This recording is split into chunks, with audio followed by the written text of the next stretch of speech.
And it all began in 1949 when John and Tress Van Diest cooked soup at their home and brought down a big pot in the back of their car and served men suffering from homelessness on the street in Burnside in Old Town.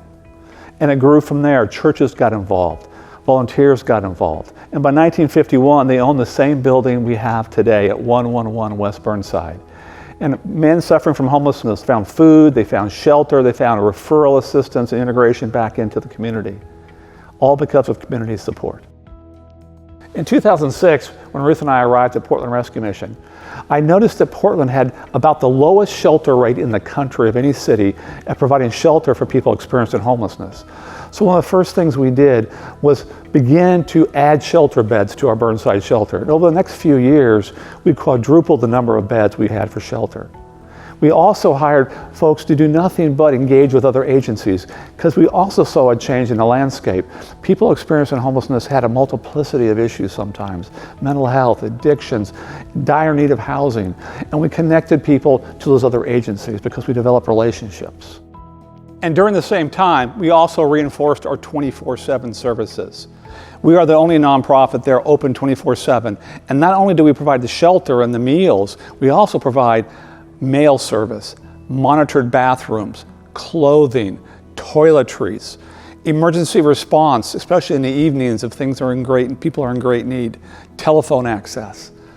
All of this because we want to develop relationships and care for the people on the street so we can build trust and begin to walk them on a path into a better future.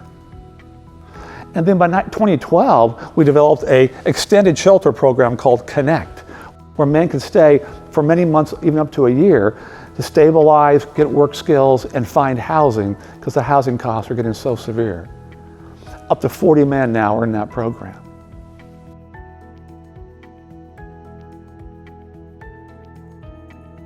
And one of the ways we were able to add so much shelter downtown is we moved the men's recovery program from downtown out to the harbor in 2013. 40 men here spend a full year in recovery, life skills training, addictions recovery, vocational development, spiritual growth. Around 2015 on, law enforcement around violence and drug use was really diminished. And the violence in our organization began to feel that. And so by 2019, we remodeled our whole front end, and we added a double lock door system and gave ID cards to anyone wanting services from us. That dramatically reduced the violence in and around the building. It also increased the intimacy we had with the guests. Now we know their names. We can call them by name. It's on the card every day. We can know what services that they're connecting with.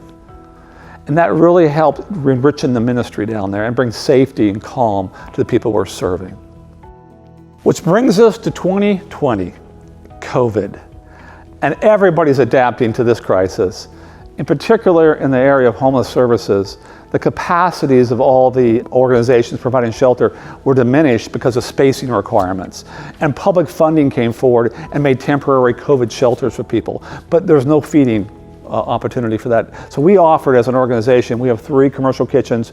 We have adaptive capacity. So we began offering for free for 6 months to a year, over 3,000 meals a week to those shelters to help people find nourishment during that time.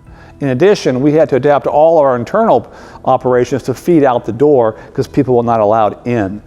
But also, we were about the only organization in Old Town during early COVID to not miss a day of operation.